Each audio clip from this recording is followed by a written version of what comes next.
विधानसभा से भाजपा उम्मीदवार। दोस्तों, आज 23 नवंबर की शाम 4:30 बजे हैं। ये 5 बजे चुनाव प्रचार आचार संहिता के अनुसार बंद हो जाएगा। तो मैं आपसे इस लाइव के माध्यम से एक अपील करने आया हूं।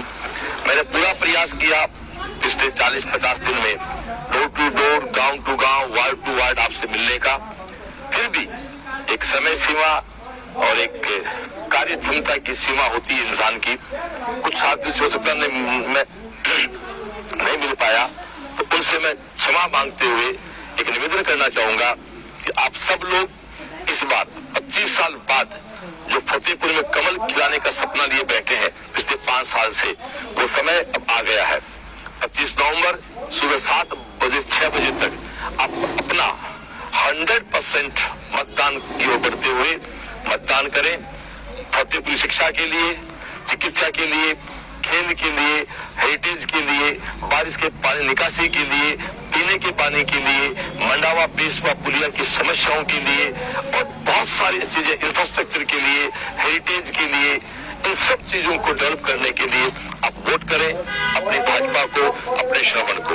आप सब जानते हैं केंद्र सरकार भाजपा की है, राज्य सरकार बहुत अच्छे बहुमत 150 सीट प्लस के साथ राजस्थान में भाजपा सरकार आ रही है। तो मैं इस वीडियो के माध्यम से मेरे सारे से अपील करना चाहूंगा, इस बार का वोट आप सब विवेक से, मैं बिल्कुल एक शिक्षक के नाम आप वोट करें। मैं एक शिक्षक हूं, तो निश्चित रूप से मेरा सपना है कि अगले 5 साल में फतेहपुर में एक सौहार्द, एक भाईचारा, एक डेवलपमेंट, इन सबको पैदा किया जाए। पिछले 20 साल से यहाँ फतेहपुर में इस प्रकार की कोई बात नहीं हुई। कारण कुछ भी रहा होगा, उन पर चर्चा नहीं करना चाहता। पिछले 40-50 दिन से भाजपा के कार्यकर्ताओं की, मेरे सारे अपने वीर विशर्स की, मेरे सभी अपनों की मेहनत रही कि आज चुनाव फतेहपुर का एक बहुत अच्छी जीत और एक लीड की जीत की तरफ आ गया है। निश्चित रूप से 25 साल से पार्टी नहीं जीत रही। 93 में सम्माननीय बिंदाजिया चुनाव जीते, उसके बाद जब पार्टी नहीं जीत पाई, क्या कांड रहा, ग्रह क्लेश रही, आपसे मतभेद रहा, पर इस बार लोगों का बहुत अलग मन है। इस बार क्या मन है ये मुझसे बेटर हमारे अनुज जी जरा सा बताएंगे, जो फतेहपुर के जन्मे जाए हैं और फतेहपुर के मूल आप कह सकते हैं भाजपा कार्यकर्ताओं में। अनुज जी आप बताएं, इस बार का क्या आपको क्या रुख लग रहा है, बताएं। मुझे तो सीधा रुख यही लग रहा है कि हम जीत पे बैठे हैं और फतेहपुर फूल के लिए ऐसे बैठा है, ये विकास के लिए वोट कर रहा है, ये इंफ्रास्ट्रक्चर के लिए वोट कर रहा है। यहाँ फतेहपुर में जो पानी की समस्या है, जो आपने बताई अभी, नवलगढ़ पुलिया और मंडावा पुलिया, ये बहुत बड़ी समस्या है। आपको मैं बता दूं, आपको शायद पता नहीं होगा, मंडावा पुलिया के पास एक पानी में साइकिल से आदमी गुजर रहा था तो 4 फुट पानी था, कीचड़ में पानी आदमी भी मर गया, अखबार से पढ़ा था मैंने। बिल्कुल आपने पढ़ा होगा, आप शिक्षित है, रोज अखबार पढ़ते होंगे, आपने देखा। तो ऐसी यहाँ घटनाएं काफी, पानी में फिसल के गिरना, चोट आनी पानी में। आपने अखबारों के माध्यम से बहुत बार पढ़ा होगा कि बड़े बड़े ट्रक जो आते हैं वो यहाँ सीवरेज में बहुत, मतलब उनको इतनी परेशानी होती है, उनका माल लदा हुआ था पूरा, तो उनका माल खराब हो जाता है और बेचारे को बहुत ज्यादा नुकसान होता है। ये सीवरेज की प्रॉब्लम यहाँ हुई है। जो यह सीवरेज है, ठीक है विकास होता है, लेकिन इन्होंने सही से कोई काम नहीं किया। जैसे आपने 2-3 दिन पहले बताया कि जो हेरिटेज हवेलियां थी, तो हवेलियां की आपने अपने ननिहाल की बताई, जैसे ये सभी हवेलियां के, मैं भी एक हवेली में रहता हूँ, उसके भी 10 सीढ़ियां थी, उसके चबूतरे पे चढ़ने के लिए हमें ऐसे ऊंचे हाथ करने पड़ते थे, आज हम ऐसे पांव रख के चढ़ जाते हैं। ये आपने जो इंफ्रास्ट्रक्चर इंजीनियर ने, इन्होंने तो पढ़े लिखे नहीं होने से हमने इनको, ये हमारी फतेहपुर की जनता ने जिनको जिताया, इनके इंजीनियर जो आए और उन्होंने ऐसा कर दिया कि पूरी हवेलियों को 5-5 सीढ़ियों नीचे उतरना पड़ गया।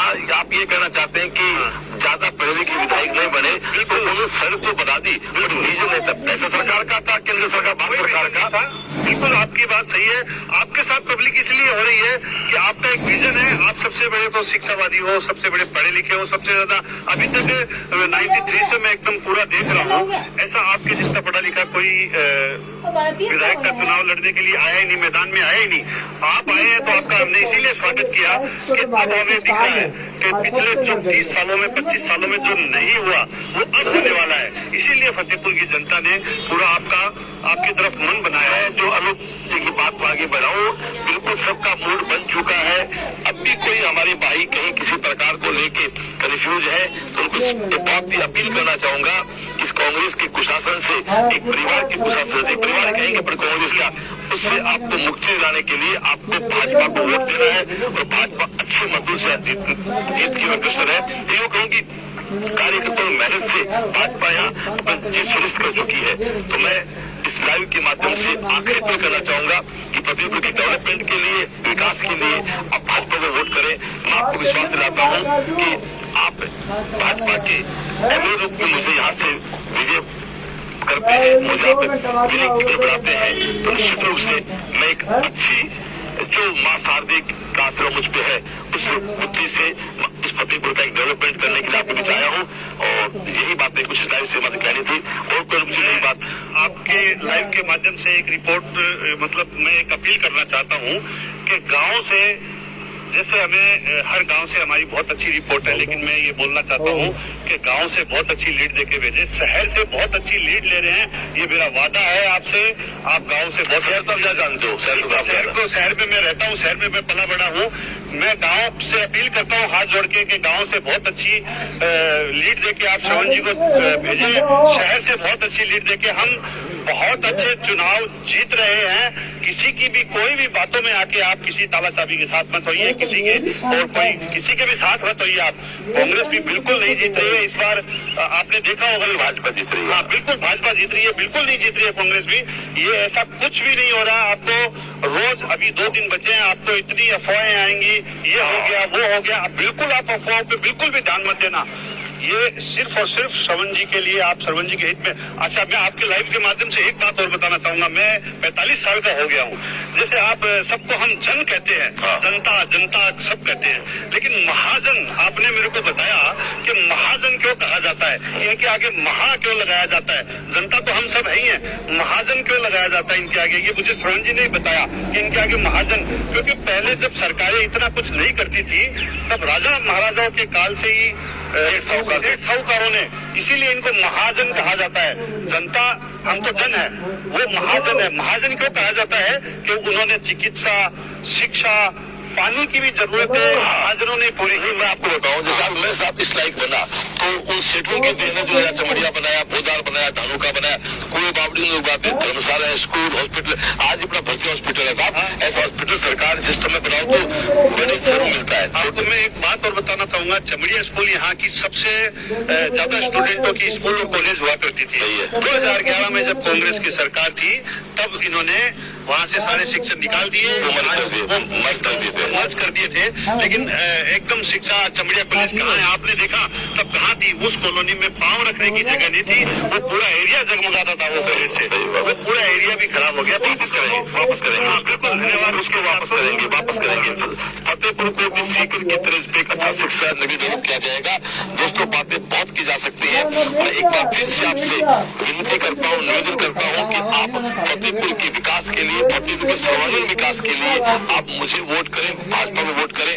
बाकी आप सब समझदार हैं। पिछले 5 साल आपने हाकिम की हुकूमत देखी है, अब बड़े श्रवण की सेवा देखें। और आप सब लोग, मुझे पता है उस दिन के लिए जैसे मैं उत्साहित हूँ वैसे हर फतेहपुर का मतदाता उत्साही है कि कब 25 सुबह 6-7 बजे हम लोग जाके कमल पे बटन दबा के और इससे एक तानाशाह से हम लोग फतेहपुर को मुक्ति दिलाए, परिवारवाद से हम मुक्ति दिलाए। इसी के साथ आज की लाइव को पूरा करते हैं। एक बार फिर से आप सभी को बहुत बहुत धन्यवाद। पिछले 50 दिन में मेरे पूरे कार्यकर्ता